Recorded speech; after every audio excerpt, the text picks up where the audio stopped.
This is Michael Clara. Welcome to another edition of my blog, michaelclara.com.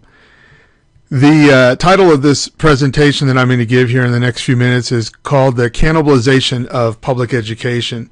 And you'll see why I chose that title, to kind of point out some of the happenings in the Salt Lake City School District over the last 2 years that I've been on the board.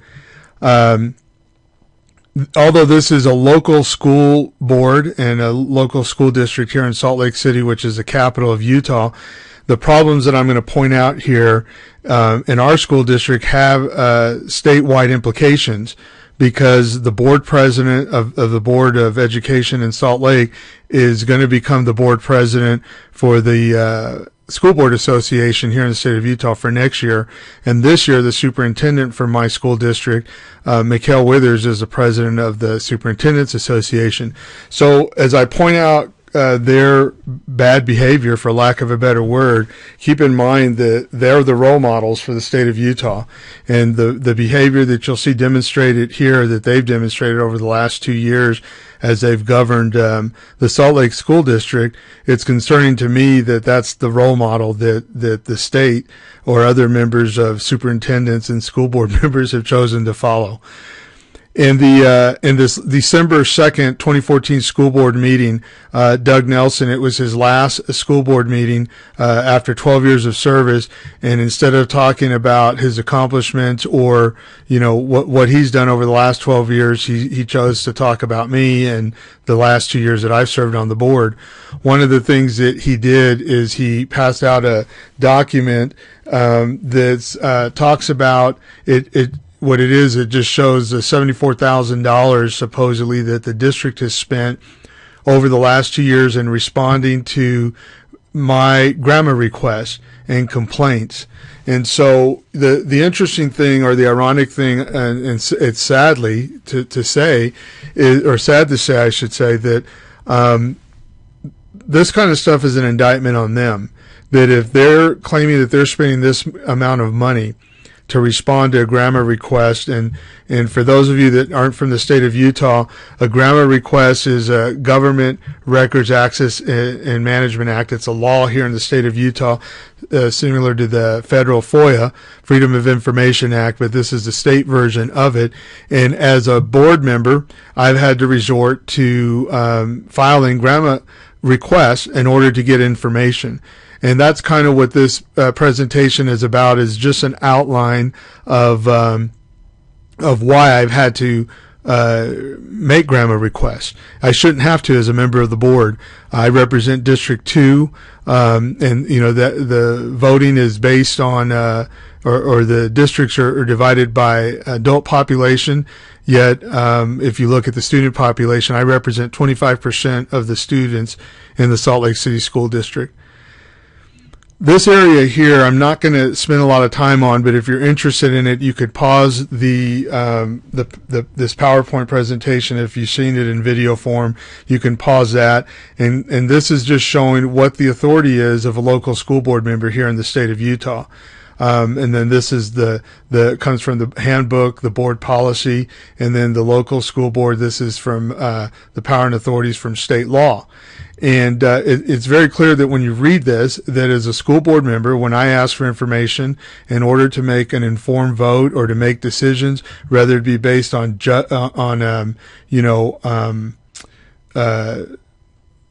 policy or budget, right here, this handbook shows that as members of the board, we have executive authority, legislative authority, and quasi-judicial authority. And many of the questions that I'm asking, it has to do with my community and the low achievement of students in my community, and in my efforts to try to improve that. And here again, you see in the handbook, it tells us what the authority of a school board member is and how we can, that we have the responsibility for the budget, for monitoring the progress of the students and the teachers within our school district. And so I have tried to do that, but it's difficult to do that if information is lacking. So this particular PowerPoint is just going to be an overview of the GRAMA requests that I have done in the last 2 years, and this is the one that they want to dismiss out and out by claiming that it takes too many resources, or it costs money for them to fulfill these GRAMA requests. And I agree, I shouldn't have to do GRAMA requests. They shouldn't have to fulfill it. They should just respond to questions and give me the answers that I need when I ask for them. This is the first GRAMA request I did. I was sworn in into the school board on January of 2013. So my first GRAMA request that I did was in August 19th, and this has to do with the iSchool. And what I've done is, this is the copy of the GRAMA request. This was an article that came out in the paper, and I'm not going to go into detail as to each GRAMA request. I'm just doing an overview, and then I'll do follow-up podcasts on the specifics of each one and the details as to why it happened. In this particular case, this is just, what's interesting is when I looked at, and I'll give you a highlight here of each one, I guess, is what I'm going to do also, and when the iSchool issue came up, I called USOE, which is the Utah State Office of Education. They immediately called Julie Atwood, who at the time was the Education and Technology Library and Media Specialist for the Salt Lake School District. She then shoots off an email to the superintendent, associate superintendent, that I just called the Utah State Office of Education, asking for information. Then I did a GRAMA request, and then interestingly enough, I didn't get information just in a recent GRAMA request I did in November 14th. I got additional information that pertained to this GRAMA request I did in August that they didn't send me information for. But this is the kind of mindset and attitude I want to point out in public education here in the state of Utah. This guy is from the State Office of Education, and in this GRAMA request that I just did in November, or I got the results in November, and this is separate from this one, but I'm showing you here part of the problem that I was looking at the time and why I had to do GRAMA requests back in September of 2013. He sends an email, this guy from the Utah State Office of Education, saying that he has the application for this iSchool that's dated July 25th. But he's going to go ahead and lie to me and tell me that it was actually submitted July 18th. And he's working that out with the Salt Lake City School District on this email. So that's the kind of stuff that, when I recognize that something's amiss, I try to get the information accurately, and I have to resort to GRAMA requests to do that. This particular GRAMA request happened in February 5th of this year, and this was because a parent notified me that there was an audit done at West High for the athletic program, and then the superintendent, they went through this gymnastics to try to keep it hidden, and to this day they haven't released it to the public. And this was an article that came out in the Salt Lake Tribune about it. The next GRAMA request I did resulted from an issue with Charlie Hausman, who is a past associate of the superintendent, used to work here in the Salt Lake School District. And you see, and this was in January, we were voting on well, let me come back to this email here in a second, because that goes back to 2011. But if we come back over here to this email in January, I was asking for information that we were paying Charlie Hausman money for work that he did, and I was asking for a copy of the contract, and it said that he was doing evaluations, and they didn't give those to me. So that resulted in a GRAMA request. When I do the GRAMA request, I find emails like this in there talking about that he wrote the contract that he wanted to get. So they didn't even go through a procurement process to hire this evaluator. They just hire him. And then as they hire, and you can see in this email here, he decides what the criteria is going to be for the contract, and then he doesn't even deliver. And that's when that was my concern and why I did the GRAMA request here, because they don't respond to my questions when I'm asking here. I knew something was up, do the GRAMA request, and sure enough, get about 500 pages worth of documentation that's along the same line about paying him for stuff he didn't do, and at that he gets to write his own contract. The next issue has to do with earlier this year with a public relations firm that the school district was going to hire. They didn't tell us about it, and I had to find out about it through other means. And these are just quotes from the Salt Lake Tribune. And then here, after the superintendent, it says here, in a letter, the board members that's the board president, apologized for not informing the whole board about the RFP. So you'd have to, and again, I'll go into more detail in another podcast as to what happened here, but this was a GRAMA request I did in order to find out the details as to how the school district was going to hire a public relations firm without informing the board. The school district was. And then through the GRAMA request, I was able to find the details to that. This GRAMA request has to do with student achievement data. You'll see here that in January 25 of 2013, I was asking for information that I wanted to get on student achievement data. And instead of giving it to me, I think this is dated wrong. That should be the 2013. So I just apologize for that. But so what happens is when this guy from the State Office of Education says that he'll give me access to this data on student achievement data because I went to a class that he taught. It was like a school community council training, and he taught this. He said that he would give me access to it, and then on the 14th of last month, as a result of a GRAMA request, I find out that Joe Ellen Schaefer is telling him to put me off a bit because they need to make sure that I don't misuse the data. They eventually don't give me any information because you see this is January 25th. He tells me I can't get access to the information but doesn't tell me why. So then I do a GRAMA request for the information and wanting to find this stuff out, which they don't tell me release this kind of information to me at the time. I found it out November 14th. But here's another example of, as a member of the board, if I'm going to make decisions on budgets and resources, I want student data. They won't give it to me. They block the State Office of Education from giving me access to it. So the GRAMA request is the avenue I had to pursue in order to get that information. This next issue has to do with gang prevention. In June of this year, I get word that they're going to start getting rid of the only gang prevention program that we have in the school district.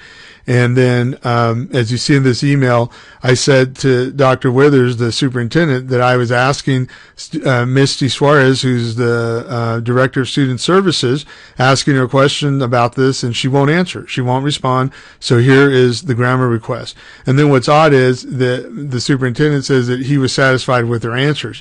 She never gave any, never responded to this email on my other questions. So that's what I did, the GRAMA request, and they had to fulfill it. And I confirmed that there was a lot of bias going on with the gang program that we have here in the school district from the director of student services, and people that work in her office are just leaving the community vulnerable and our students by trying to take away the only gang prevention program that we have. But of course, I find that out through a GRAMA request. Here's an issue that I asked for in June. I did an email. I said, can you please give me in writing the breakdown of the superintendent's salary? As a result of this GRAMA request I did in November, I get a copy of this email exchange, and now it makes sense why back in June of this year, they were not forthcoming initially in giving me information about the superintendent's salary. You see here that Janet, she's the business administrator, I asked her a really simple question, breakdown of superintendent's salary and compensation. She then writes an email to looks like to the attorney, CCs it to the board president and to the superintendent, and says, I would like to get your opinion on the best way to answer this request. It's just beyond me. This woman makes 6-digit figure a year, and she doesn't know how to respond to this question. She has to ask the attorney. Then the board president says that all requests should come through the superintendent and leadership. Once again, he has bypassed us. Absolutely, I've bypassed them, because whenever I've asked them and for information the previous year, They don't give it to me, and they said I had to go through them. I said, I don't have to go through you. I'm an elected member of the board just like you are. I have the same responsibilities that you do, and I have a responsibility to my neighbors to be a good steward of their tax dollars. So I'm not going to go through you just so you can deny it. So that's why I've resorted to a GRAMA request. But this is the kind of stuff they go through before they'll release information. And this is about, $200,000 a year salary for the superintendent that people should know about. But they've kept it hidden up until this time that I'm a member of the board. Now it is public information as a result of this GRAMA request. This here has to do with equity audits. I did a GRAMA request for equity audits because we had a board meeting where we were voting on information claiming to the State Office of Education that we were conducting equity audits on a regular basis. And this is from the budget of this year, and it's been on the budget for the last 6 to 7 years, where it says increase student achievement and close the achievement gap through equity audits and data analysis. And it says that we're conducting equity audits in extended learning program and special education, analyze CRT results, graduation rates, and suspension rates, and over or under representation to establish a baseline for achievement gaps, and develop plans to address inequities. This is in our budget. We're claiming in the executive summary of the budget, and as a member of the board, this is what I'm voting on, that this is what my neighbor's tax dollars is being used on in equity and advocacy. And when I asked for copies of these equity audits, because they've been in the budget the last few years, no one can give them to me. So I did a GRAMA request because they keep stalling me that they're going to give it to me at the next meeting. Doesn't happen. I do the GRAMA request, and guess what? I find out that there are no equity audits.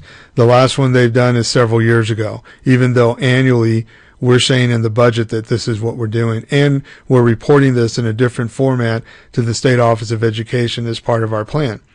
By the way, our school district is 60% ethnic minority students, and we're not addressing the needs of equity and advocacy. The next GRAMA request that I did was in September of this year, and it had to do with closed-door meetings, because they're discussing items in closed-door meetings that they shouldn't be. And then, I didn't bring that up here, but this is the kind of stuff they do, because in the state of Utah, if you do a closed-door meeting, then as a member of the board, I'm obligated not to discuss what happened in that meeting or the items discussed. And the law is very specific about what you can and can't talk about. In this particular one, the board president is saying that they're going to give me the information on the superintendent's compensation in the closed door meeting, and they'll give it to all the board members in the closed door meeting. That's not a closed door meeting issue, but because they invoke that, that's the kind of stuff that allows them then to hide information from the public and not be transparent, which is why I filed a lawsuit, on the behalf of my neighbors, because this is the kind of stuff that they're doing and they're hiding. The next issue here has to do with, we call it Lunchgate, and it's because in September they were still telling us that Miss Shirley, the lunch lady from Uinta, was under police investigation. So I had to do a GRAMA request to find out exactly what was going on. That's in September, and I find out that when I get the police report that the case was closed in July 29th of this year. So by September, they shouldn't have been, they were lying to us, telling us that she was still under investigation when indeed the case was closed according to the police report. The other interesting thing I discovered is that although the case was closed in July, here we are in September 4th, the business administrator, Janet Roberts, is giving private information on bank accounts and things of that nature of Miss Shirley to one of the deputy chiefs of the police department, who has nothing to do with this investigation. He's the deputy chief over the metro unit, which is downtown, but somehow Janet is giving him personal information of an employee. So I've discovered that through the GRAMA request. This GRAMA request here was October of this year. In this meeting, Janet Roberts is telling us that, and this article came out the day of this school board meeting, in October, that $8,000 in school lunch money was misdirected. And this is about Uinta. So my question to her is, if you know 8,000 was misdirected, do we know that that kind of money wasn't misdirected in other schools? Because I'm looking for, first of all, I'm suspect. I still find it suspect that they came up with this amount because we had hired an external investigator to look into this issue because we didn't trust the judgment of these people. And now, after the external investigation is done, they come up with this money. Well, I want to know how much they looked into the other elementary schools to see if this money that's quote-unquote misdirected, is that a common problem at all the schools, or is there really some kind of criminal activity going on here? Even though, again, remember that the police have already closed the case on this, but now these people are going to come up with this $8,000. Well, in this board meeting, she said they did look at other schools and did determine that this was the only school, Uinta, that had this kind of issue. And then when I get the GRAMA request, here's my GRAMA request on it. And then when you read this, you can pause this later and read this. It says they don't have any data on the other schools. So I was able to determine that she lied to us in the school board meeting when she's telling us that they did look at other schools. This is an interesting issue also. It was a school bus safety issue. It occurred in June of this year. 2 students were burned. And I just want to show, and I did a GRAMA request in August because I was still trying to address this issue on behalf of the parents. And I find emails like this in there that on June 4th, Jason Olson is more worried about media coverage and who called the media, and he's blaming me for that. Then here's the secretary of the superintendent. When I did the GRAMA request, she says sheesh, as he's asking for a 5-day turnaround. And then everything's coming out of the woodwork just in time for your vacation.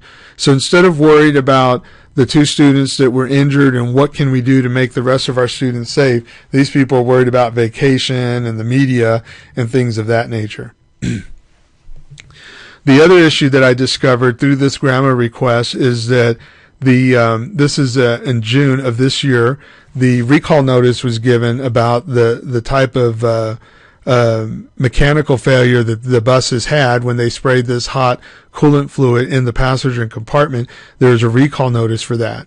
I was monitoring the district's efforts to get this taken care of and was told on July 29th by an email from Steve Woods, who, by the way, he just resigned a few days ago from the district.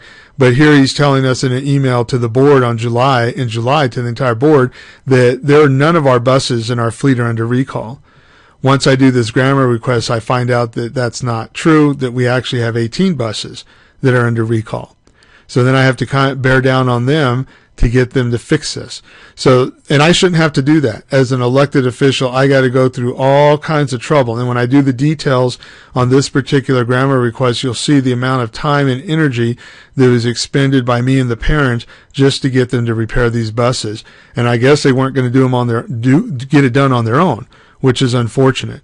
So that's what the GRAMA request in that particular instance was able to reveal, to allow me to help them get in gear and get these buses in a safe working order for our students. This last GRAMA request that I'll cover, it's I got a call back in October or September actually, and this is a GRAMA request that I submitted from elected officials saying that they received GRAMA requests from me. This was the city council. This one right here is the legislature, House of Representatives. Gregory Hughes is the Speaker of the House this year. And so the school district did multiple agencies and elected officials, and I guess they want to know what my conversations were with other elected officials. So they did GRAMA requests to multiple agencies and other elected officials. And I wrote in this letter to the superintendent, I said, it's been brought to my attention that you are utilizing school district resources to monitor my activities and communications. Can you please advise me where in your job description does it state you're to track the activities of school board members? And I go on to tell them the law actually says that I'm to monitor and evaluate your performance, not the other way around. And that's where I get the name for this series of podcasts that I'm going to do, is the Cannibalization of Public Education. If I'm elected to the board to monitor and evaluate and to ensure that my neighbor's tax dollars is being spent appropriately on behalf of their children. How is it that's not going to happen if these guys are spending their time looking at me and looking at what I'm supposed to be doing? Interestingly enough, in that December meeting, the board president and everybody acts indignant that I'm doing GRAMA requests when the superintendent writes her this email September 24th and says, oh, Michael just did a GRAMA request on our GRAMA request, and her response is hilarious. So when they're talking to each other in private, they think it's hilarious that I'm doing a GRAMA request, which takes a lot of time to write this up and to make sure you're following the law and to get the information. But in private, they think it's hilarious that I'm having to do all this. But then in public, they act indignant about it, and it's costing them so much money. But I've demonstrated all they have to do is answer questions, and they wouldn't have to go through all this. This is information, monitoring elected officials on this November 14th result.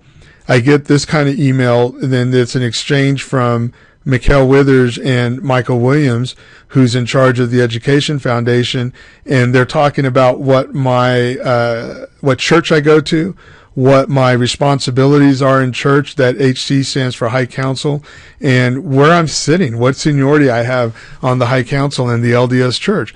I don't understand why that's any of their concern, but this is what they're spending their time talking about.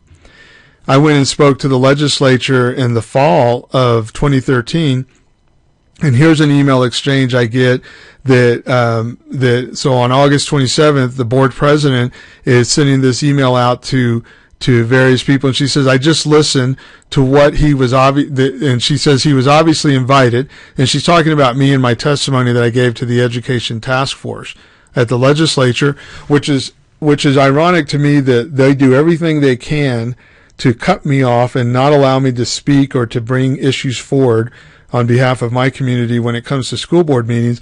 But when I'm not at the school board meeting, they're running around watching everything I'm doing, what I'm doing at church, when I go up to the Capitol, and they watch my blog, they watch, the videos I make. It's just bizarre that they spend so much time doing that kind of stuff.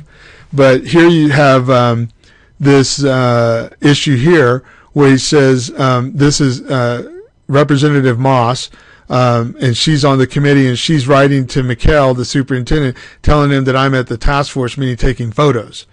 And then, then Mikkel is saying, thank you. A number of people have told me how you try to redirect Mr. Clara and your awesome support for truth, justice, and the American way in kids.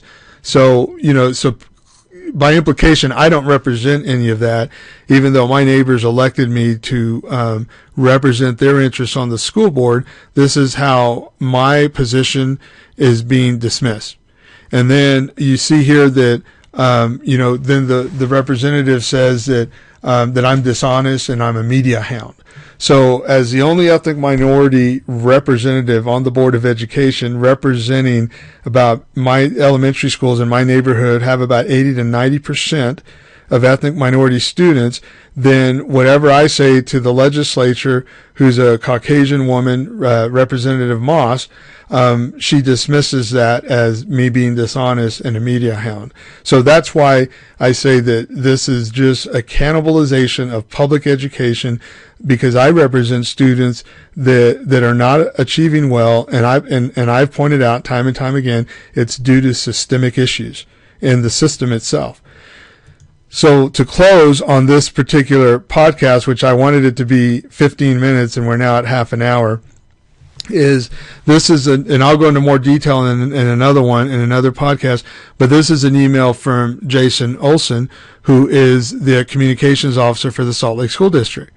And then he says, it's clear that Mr. Clara will continue to act in this manner. And he gives a blueprint on how they can discredit me, to write a letter of reprimand, to censor me, to change the board meeting procedure and agendas to limit speaking time, declaring any discussion not on the agenda out of order and stopping it immediately, motion to remove board member, public letter demanding for public apology, letter of support from the board for superintendent and board administrator, letters of support from the schools, and they actually did a lot of these. So this is like, and here again, going back to the title of this presentation, presentation, the cannibalization of public education, because as an elected member of the board, I get paid $3,000 a year, which is the minimum that the state allows for, and this board has never voted to pay themselves more money. The amount of time that I have to spend fighting a bureaucracy when they have a full-time attorney, full-time superintendent that has a PhD, full-time communications officers with a master's degree. So they can bring to bear the entire resources of the school district against the elected official of the school board. And the idea of public education was, I represent the public, and the bureaucracy is designed to react to the interests of the public. But when they have co-opted the school board, and the school board requires no accountability, and the majority of the school board, including our school board president, Christy Sweat, believe that their main job is to protect the bureaucracy and the interests of the superintendent, that's where the friction is at. I believe that my responsibility is to my community and to the children in my community, not to the bureaucracy that's doing a poor job.